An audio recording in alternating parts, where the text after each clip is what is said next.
Stand by for Wyoming Hooking and Hunting Outdoors with your host, Drew Kirby. Yeehaw! Okay.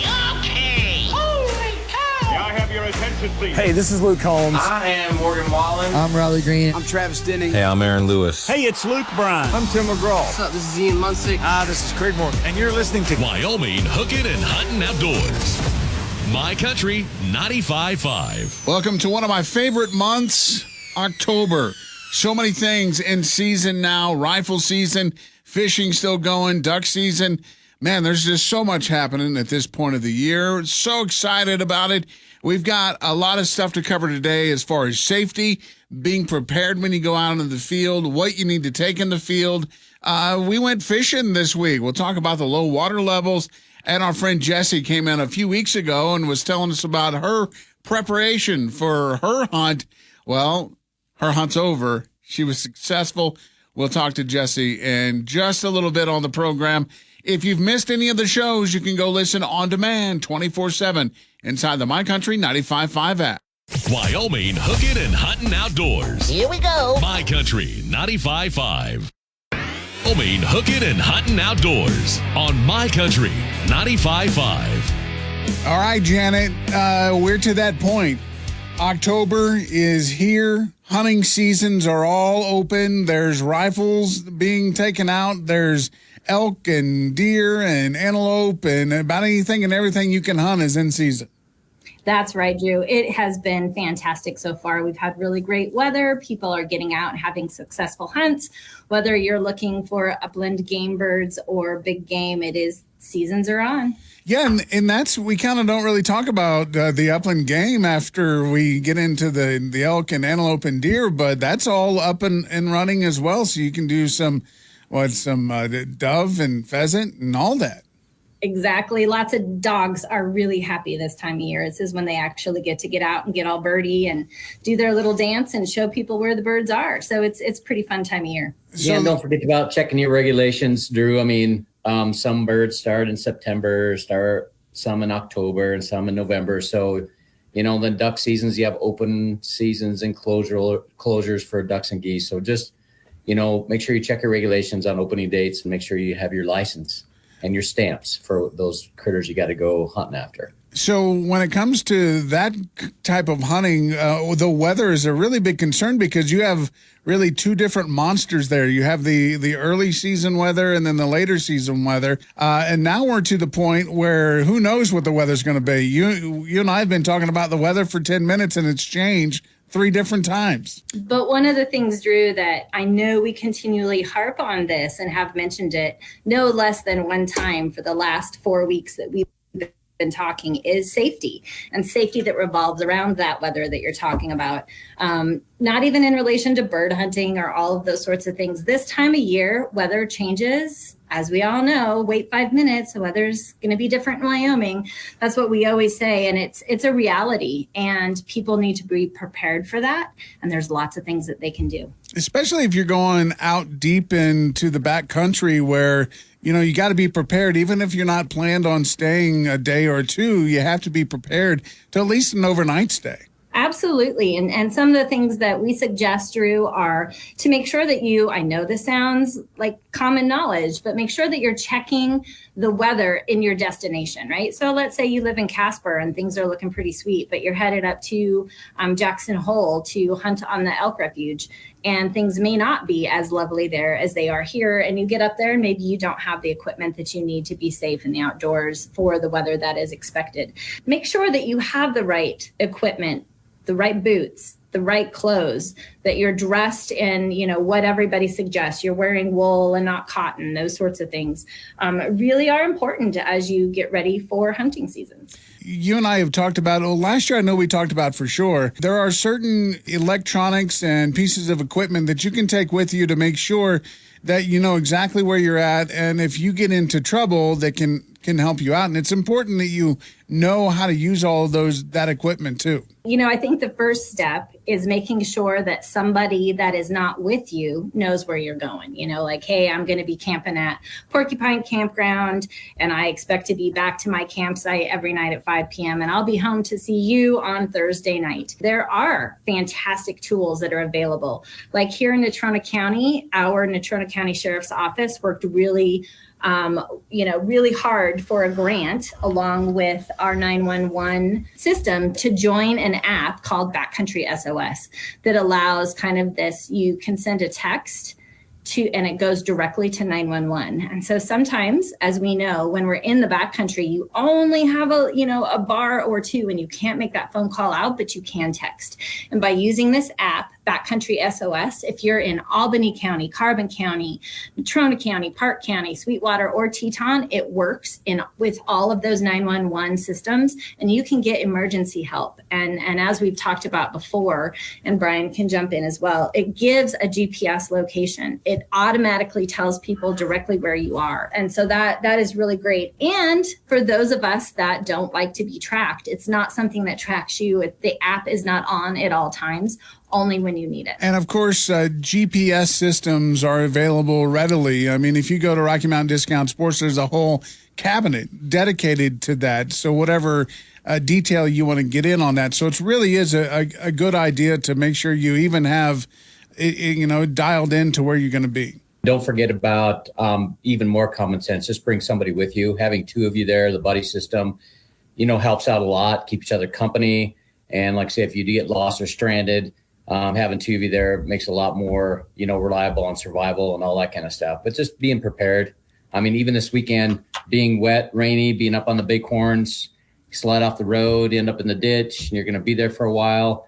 It's a lot better to have two of you there than just yourself. Bring a buddy with you. I mean, hunting's a lot better when you have a friend with you anyway. Definitely safety, a major concern. And Jan, I know we've been talking a lot with Dan Thompson over the last couple of weeks about bears. And matter of fact, I've heard this morning alone that one hunting trip of 4 or 5 days was a 16 grizzly bear encounter week. So the bears are out and they're moving this time of year. And of course, you can go back on demand and listen to the last couple of weeks. And we talk a lot about bear and being prepared for bears at the My Country 95.5 app. All right, let's be safe and have a very successful hunting season. Thanks, Drew. See you, Drew.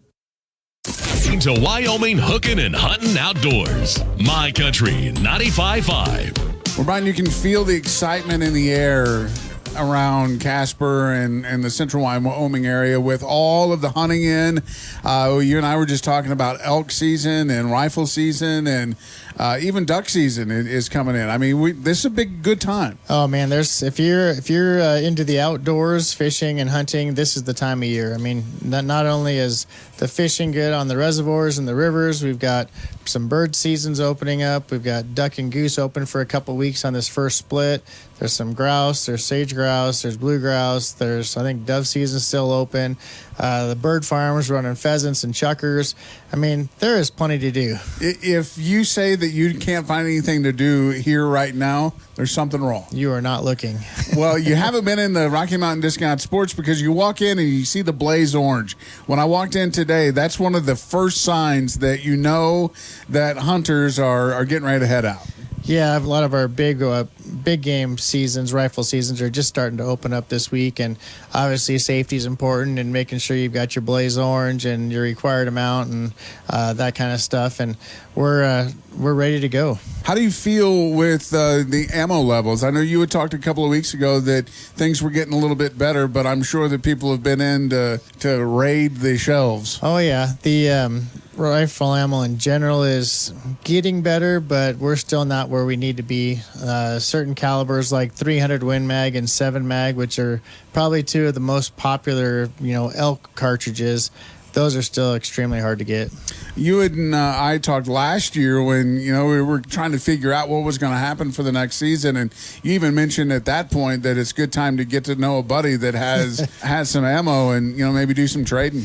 Yeah, we have a lot of people that just come through on a weekly basis looking for ammo, and got even some friends that are looking for ammo, and I shoot a 300 myself. And I said, well, if you get in a bind, I probably have a box at the house. I'm not hunting elk this year. And oh no, I have plenty, right? Yeah. So we just kind of get into this mentality that we have to keep stocking up and stockpiling that ammo. But it is going to get better, and we are seeing it get better. So I don't think it's any need to get crazy about it. So you mentioned a couple of different calibers, good elk hunting. If someone is looking for an alternate to one of those calibers, what would be a good suggestion for them? Yeah, ammo that's available right now, starting with 243, 6.5 Creedmoor has been pretty consistent with shipping.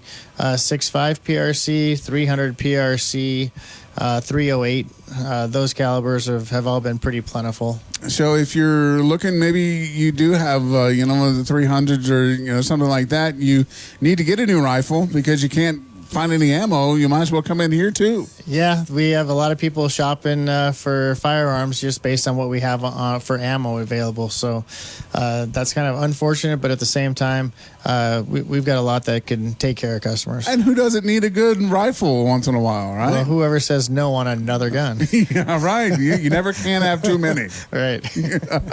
We're talking a lot about the rifle seasons and things, and a lot of that you have to go on quite the hike or quite the pack in to do that. And you guys have a pretty good situation when it comes to any camping or hiking gear.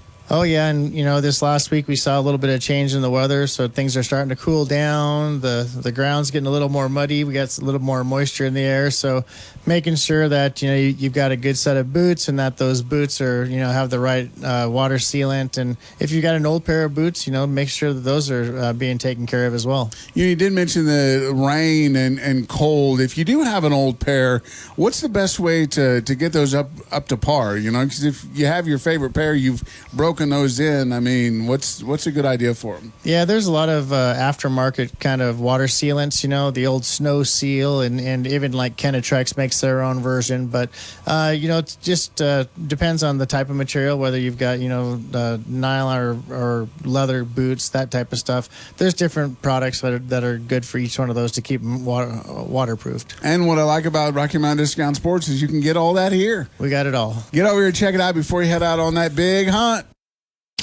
Hidden Hunting Outdoors, My Country 95.5. So, Brian, you and I went out this week and headed down to Glendo to do some fishing for, really whatever we could catch because, it'd been a while since we'd been out on the water and the water didn't treat us very good. Well, it was a bright, sunny day, not very much wind. We both got a little bit of sun on the face. Yeah. And, you just never know. I mean, it's fishing. I mean, it's just like hunting. We gave ourselves the opportunity and we did catch a few fish. We moved around quite a bit. Was lucky to catch one decent fish. Yeah, I still think that was rigged somehow. Somehow you're on the boat, you watch me cast it, and you think it's somehow. Somehow. One of the things that I really noticed is, we went through bait a lot, like switching out the bait and everything before we really hit, and that's kind of what you got to do at this point. Yeah, we talked a lot about trusting electronics, and we were kind of playing around with the new Hummingbird live imaging type stuff, and we could definitely watch our jigs and look, and we'd have fish that would turn and go look at our jig, and then they would turn and go the other way. So, but we knew that there was fish there. Just because you see fish doesn't mean they're always eating. We went mid-morning, late morning, and it seems when we got there, the bite was a little better than it progressed during the afternoon. Yeah, I mean, we've talked about that before. There's always, it seems like, especially on the walleye side of things, the bite's always better first thing in the morning or right there at the end of the day. And when you get there at, 11 o'clock noon, sometimes you're just playing with what you got. And I'm sure the fishermen that were there earlier were like, oh, yeah, I was pulling them out left and right. Well, we talked to quite a few anglers, right? And the guys that we had talked to said the bite was pretty good up to Sunday, and then it was slowly getting worse throughout the week. So sometimes it just that's just the way it is, and anymore I just appreciate the opportunity to go. So it's fun trying to figure it out and trying to dial it in and be successful, but at the same time. So we're to the point now where I did a little research yesterday and found that Glendo is at 24% 24%. That's all. The 24% full. Pathfinder's at 21%. Guernsey's at 7%. I mean, Right. We're really low. But then you got places like Alcova where it's at 98%, and even was it Seminole? I think was still pretty 49 or something like that. And so that water level, I mean, it is a pretty big adjustment. Yeah, and in Alcova Reservoir, it's maintained for recreational use throughout the year. So from May 1st to October 1st, it's going to stay fairly consistent, somewhere in that ballpark for the dates anyways. And now they're going to start dropping that reservoir. So for the next 15 days, they're going to start dropping Alcoa Reservoir until they hit their winter maintainable levels, and then it'll stay consistent until next spring.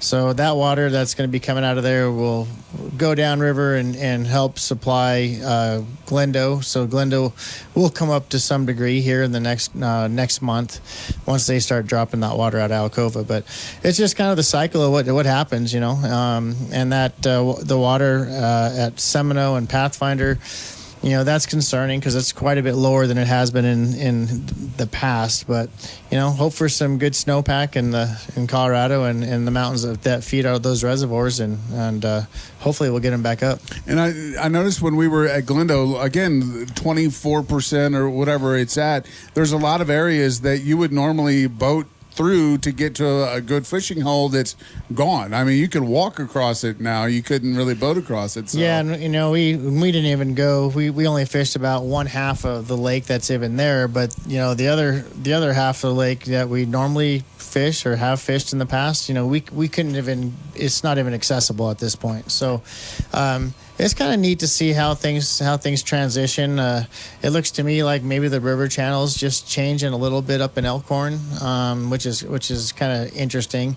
But I mean, it's just fishing. Again, we didn't get to go out nearly as much this summer, but now it's great weather to go out, be on the boat, be on the water, get the lines in the water, and enjoy it, because it'll be frozen before you know it. Well, we got to work that in between big game hunting, waterfowl hunting, upland hunting. There's too much to do, Drew.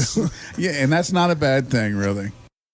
Wyoming hooking and hunting outdoors on My Country 95.5. All right, welcome back to the program. Now, just a couple of weeks ago, we had Jessie Caputa in here. Jessie was going out on her very first elk hunt. Now, you'd gone out elk hunting before, but not behind the sights. Correct. This was my first kill. I did it. And it was a successful kill. And man, you had a nice bull.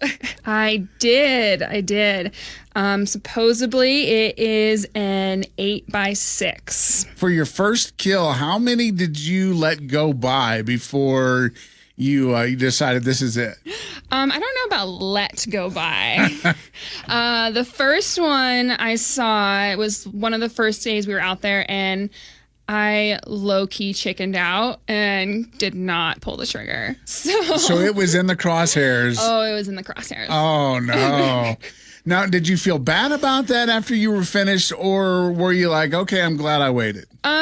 I mean, after I finished, the first one I saw was not as big as the one that I ended up shooting. Mm-hmm. So that was good. I was very disappointed in myself when that one walked up to me, because I was like, I could have done it. Like, I don't know what came over me. I couldn't. And so that kind of sucked.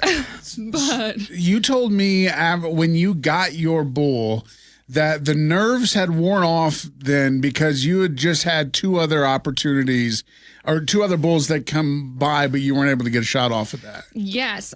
So I don't know if the nerves eventually had worn off. How my bull ended up coming about was the fastest thing in the world, because we were in a little ditch and we thought he had run off. So Clay and I were standing up to walk away, like go back to the truck. And when I was standing up, I could still see the tops of his antlers just sitting there. And I was like, Clay, he's still there. And Clay's just like, Jessie, take 2 steps and just pull the trigger. And so I didn't even think about it. I took 2 steps up this trench and pulled the trigger, and then it was done. Like, I was just like, okay. After you made the kill, after you got the elk on the ground, he obviously probably didn't go very far, right? No. He dropped right there. Pretty much. He kind of like ran off maybe 20 yards from where I shot him, which I shot him at 40 yards. And then he just kind of started like doing his little weebly wobbly and eventually laid down. So wasn't too far from where I shot him. So when that was over, what was your thought? I mean, because this is the first big kill that you've had. And you've been out there, your feet were hurting, your back was hurting, you're getting naps in anywhere you could. Oh, yeah. Honestly, my first thought was, I need to call my dad because he's not going to believe me.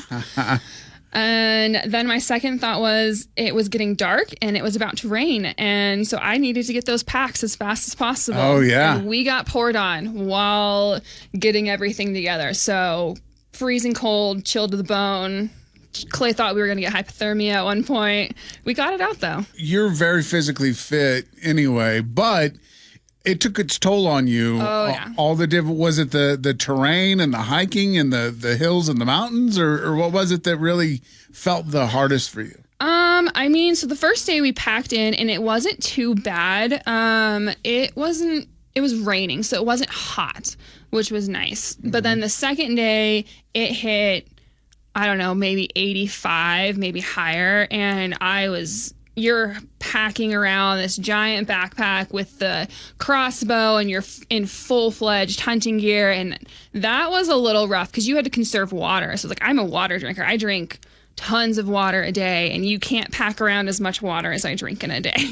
And it really kind of took its toll, didn't it? Oh, yeah, for sure. I was so tired by the end of that trip. After we got done, first thing I wanted was a nice cold beer. I was like, I need a crack of beer. I'm done. You deserve it after, getting a big monster like that. Oh, yeah. My biggest regret, though, is I didn't wear in my boots enough to go. Oh. And so I ended up killing that elk in tennis shoes because I couldn't do it anymore. I got those boots for Christmas a couple years ago and we hadn't used them a whole lot and decided, these are perfect to go hunting in. And they were not. My feet still have calluses and blisters on them. And that's a week and a half later. If a young girl or a young boy thinking about going on their first hunt, what are some tips that you would give them just off of your experience?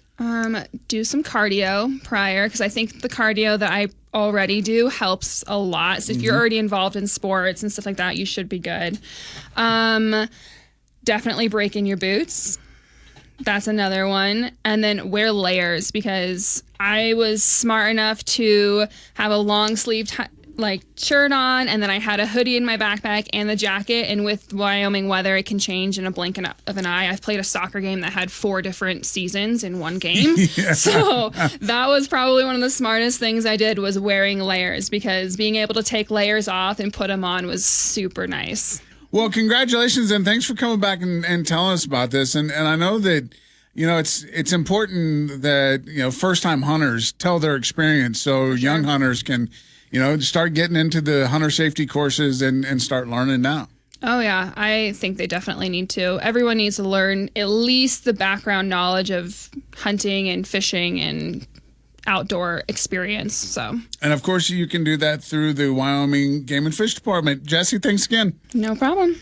Awesome. Well, it's another successful hunt and a successful show. If you've missed any of our shows, you can listen to this show on demand and all of our others at the My Country 95.5 app. Next week, we have more great information from Wyoming Game and Fish Department, Brian, and other guests. Make sure you stick around. Have you